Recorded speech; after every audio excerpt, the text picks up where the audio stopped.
White discharge, বগা স্ৰাৱ, লিউকৰিয়া, বগা পানী বেমাৰ একেটাই।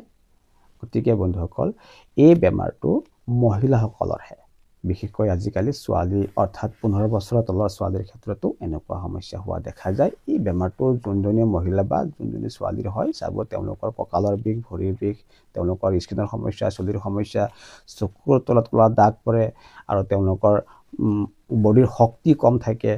বন্ধুসকল আজিৰ এই ভিডিঅ'ত মই এনে এবিধ ৰেমেডি লৈ আহিছোঁ, যোনটো ৰেমেডি ব্যৱহাৰ কৰিলে মহিলাসকলে এনেকুৱা সমস্যাৰ পৰা খুব সোনকালেই পৰিত্ৰাণ পাব। বন্ধুসকল আপোনালোক সকলোকে আজি পুনৰ এবাৰ মোৰ ইউটিউব চেনেললৈ আৰু এটি নতুন ভিডিঅ'ৰ সৈতে স্বাগতম জনাইছোঁ। আশা কৰোঁ ভালে আছে। বন্ধুসকল গম পালে যে আজিৰ ভিডিঅ'ৰ বিষয়বস্তু হৈছে মহিলাসকলৰ হোৱা এবিধ বেমাৰ। সেই বুলি যে পুৰুষে এই ভিডিঅ'টো চাব নোৱাৰিব তেনেকুৱাও নহয়, কাৰণ পুৰুষসকলে চাই পেলাই তেওঁলোকৰ পৰিয়ালৰ বা আশে পাশে যিসকল মহিলাৰ এনেকুৱা বেমাৰ হৈ আছে সেইসকলক পৰামৰ্শখিনি আগবঢ়াব পাৰিব। গতিকে পুৰুষসকলেও চাওক, পুৰুষ মহিলা উভয়ে এই ভিডিঅ'টো চাওক, ইয়াৰ পৰা বহুত আপোনালোকে লাভৱান হ'ব। ঠিক আছে, এতিয়া প্ৰথমতে আলোচনা কৰিম এই বেমাৰবিধ কি কি কাৰণত হ'ব পাৰে। তাৰ পাছত আলোচনা কৰিম এই বেমাৰবিধ হৈ গ'লে সেইজনী মহিলা বা সেইজনী ছোৱালীৰ গাত কেনেকুৱা লক্ষণে দেখা দিয়ে। তাৰ পাছত আলোচনা কৰিম এই বেমাৰবিধ নহওক আগতীয়াকৈ কেনেকুৱা প্ৰিকুৱেশ্যন অৰ্থাৎ সাৱধানতা ল'ব লাগে সেই বিষয়েও আজি আলোচনা কৰিম, আৰু যিটো আপোনাৰ ৰেমেডি, ষ্ট্ৰং ৰেমেডি, সেই বিষয়েও আজি আলোচনা কৰিম। ঠিক আছে, এতিয়া আহক এই বেমাৰটো হোৱাৰ মেইন কাৰণবোৰ কি কি। বন্ধুসকল এই বেমাৰটো হোৱাৰ কাৰণ হৈছে হৰমনেল চেঞ্জ। হৰমন হৈছে এক প্ৰকাৰৰ ৰাসায়নিক দ্ৰব্য যিয়ে শৰীৰৰ বিভিন্ন কাৰ্য নিয়ন্ত্ৰণ কৰে, যেনে বৃদ্ধি, বিপাক, প্ৰজনন আদি। এই পৰিৱৰ্তন কেতিয়াবা প্ৰাকৃতিক হয়, কেতিয়াবা অসুস্থতা বা ঔষধ সেৱনৰ কাৰণেও হয়। ইয়াৰ আন এটা কাৰণ হৈছে ইনফেকশ্যন, বেক্টেৰিয়েল ইনফেকশ্যন, ইষ্ট সংক্ৰমণ, প্ৰটোজোৱা, যৌন নিৰাশা, অস্বাস্থ্যকৰ অভ্যাস, মানসিক চাপ, এনেকুৱা বিভিন্ন কাৰণত এই বগাস্ৰাৱ বেমাৰ মহিলাসকলৰ ক্ষেত্ৰত হোৱা দেখা যায়। ঠিক আছে, এতিয়া আহক জানো যে এই বেমাৰটো হ'লে কেনেকুৱা লক্ষণে দেখা দিয়ে। বন্ধুসকল যেতিয়া আপোনাৰ এজনী মহিলাৰ বগাস্ৰাৱ গৈ থাকে সেইটো স্বাভাৱিকভাৱে গ'লে কোনো অসুবিধা নাই, যেতিয়া অস্বাভাৱিকভাৱে গৈ থাকে তেতিয়া জানিব সেইটো এটা সমস্যা। এতিয়া কথা হৈছে যে কিছুমান মহিলাৰ চাব এই বগাস্ৰাৱ হালধীয়া ৰঙৰ হয়, কিছুমানৰ পিংক কালাৰৰ হয়, কিছুমানৰ তেজৰ ৰঙৰ নিচিনা হয়, মানে তেজৰ নিচিনা হয়, আনহাতে কিছুমানৰ চাব অকণমান গাঢ় হয়, আকৌ কিছুমানৰ অকণমান পাতল হয়, মানে বগা পানীৰ নিচিনা হয়। আকৌ কিছুমানৰ কি হয় জানেনে, আঠা হয়, ফাটি যোৱা গাখীৰৰ নিচিনা ওলায়, কিছুমানৰ গোন্ধ হয়, সেউজীয়া হৈ পৰে। বন্ধুসকল এই সমস্যা হোৱা সেইজনী মহিলাই অস্থিৰ হৈ পৰে, তেওঁৰ মানে বডিৰ শক্তি একেবাৰে কমি যায়, তেওঁৰ ভোক কমি যায়, তেওঁৰ টোপনি কমি যায়, তেওঁৰ কঁকালৰ বিষয়, ভৰিৰ বিষয়, তেওঁৰ চকুৰ তলত ক'লা দাগ পৰে, তেওঁৰ আপোনাৰ চুলিৰ সমস্যা হয়, স্কিন ড্ৰাই হৈ যায়। তাৰ পাছত এই বেমাৰবিধ যেতিয়া আপোনাৰ এজনী মহিলা থাকে তেতিয়াহ'লে PCOD সমস্যা হোৱাৰো চান্স থাকে। তেওঁৰ স্তন যুগলৰ চিৰিবৃদ্ধি নহয়, তেওঁৰ হাড় অৰ্থাৎ বন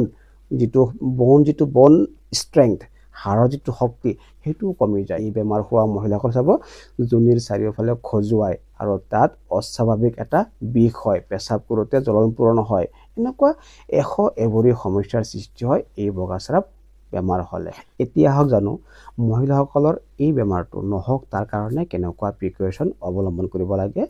বিশেষকৈ মহিলাসকলে তেওঁলোকৰ যোনি চাৰিওফালটো শুকান আৰু পৰিষ্কাৰ ৰাখিব লাগে, আৰু অন্তৰ্বাস, কটনৰ অন্তৰ্বাস ব্যৱহাৰ কৰাৰ পিছত সেইটো সেমেকি যোৱাৰ লগে লগে সলাব লাগে, আৰু শৌচাগাৰ ব্যৱহাৰ কৰাৰ পিছত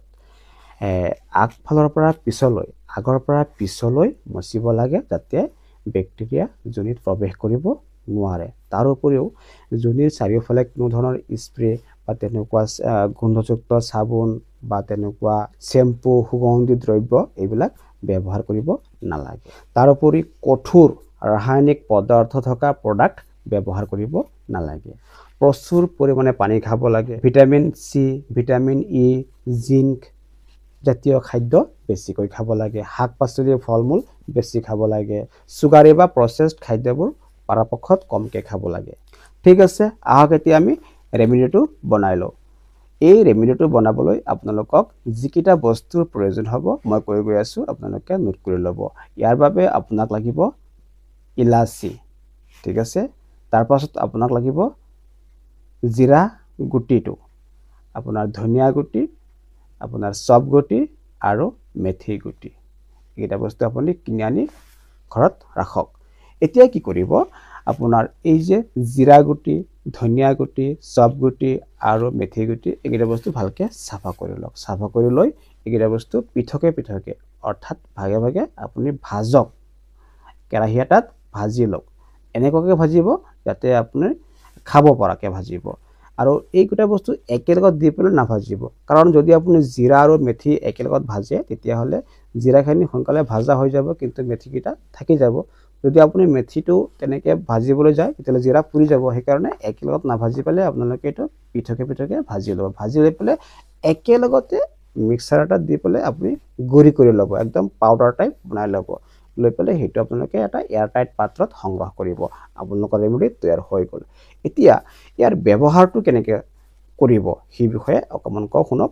আপুনি কি কৰিব, প্ৰথম ৰাতিপুৱা উঠি পেলাই খালী পেটত 2টা ইলাচি গুটিৰ সৈতে চুবাই খাই পানী দি গিলি থ'ব।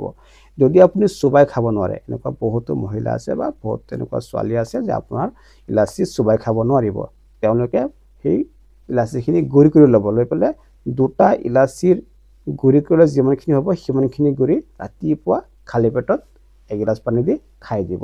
তাৰ পাছতে নাস্তা পানী কৰক। কৰি পেলাই এই যে আপুনি পাউডাৰটো বনাই থৈছে, সেই পাউডাৰটোৰ আধা চামুচ এগিলাচ কুহুমীয়া গৰম পানী দি লৈ পেলাই মিলাই লৈ পেলাই সেইটো আপুনি খাই দিয়ক। আকৌ সেম একেধৰণে ৰাতি শোৱাৰ টাইমত খাওক। আধা চামুচ পাউডাৰ এগিলাচ কুহুমীয়া গৰম পানী দি ৰাতিও খাই পেলাই শুই থাকক। এনেকৈ আপোনালোকে এই বস্তুকেইটা 1 মাহ খাওক।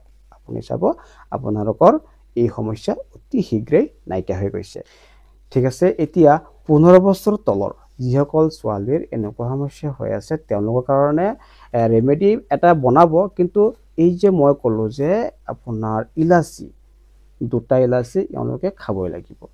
মহিলাই হওক বা ছোৱালীয়ে হওক 2টা ইলাচি ৰাতিপুৱা খালী পেটত খাবই লাগিব, ঠিক আছে।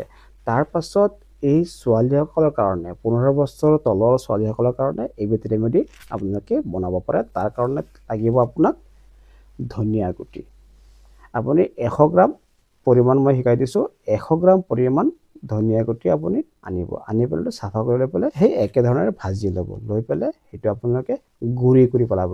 গুড়ি কৰি লৈ পেলাই সেইটো আপোনালোকে কি কৰিব, এটা পাত্ৰত ল'ব। লৈ পেলাই তাত আপোনালোকে মিশ্ৰি মিলাব, ভাল ধৰণৰ মিশ্ৰি মিলাব। আৰু পাৰিলে আপোনালোকে যিটো ধাগাত থাকে মানে সূতাত থাকে যিটো মিশ্ৰি, সেইটো আনি পেলাই ইয়াৰ লগত মিলাই ল'ব। মিশ্ৰি আপোনালোকে ধৰক 100 গ্ৰাম ধনিয়া গুটিত 30 গ্ৰামমান মিশ্ৰি মিলাই ল'ব। মিলাই পেলাই সেইটো আপোনালোকে এটা এয়াৰটাইট পাত্ৰত থৈ দিব। আৰু সেইটো ঠিক একেধৰণে ৰাতিপুৱা আৰু ৰাতি শোৱাৰ টাইমত এই আধা চামুচকৈ এগিলাচ কুহুমীয়া গৰম পানীত মিলাই পেলাই খাব লাগিব।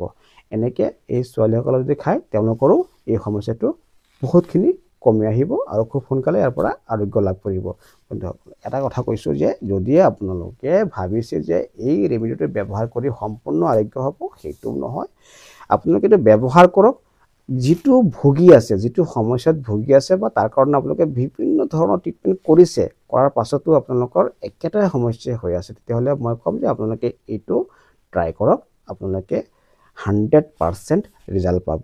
আশা কৰোঁ আজিৰ এই ভিডিঅ'ত মই যিখিনি আলোচনা কৰিছোঁ আপোনালোকে বুজি পাইছে আৰু ইয়াৰ পৰা কিবা নহয় কিবা এটা শিকিব পাৰিছে। বন্ধুসকল, যদি ভিডিঅ'টো চাই পেলাই ভাল লাগিছে তেতিয়াহ'লে প্লিজ লাইক কৰিব।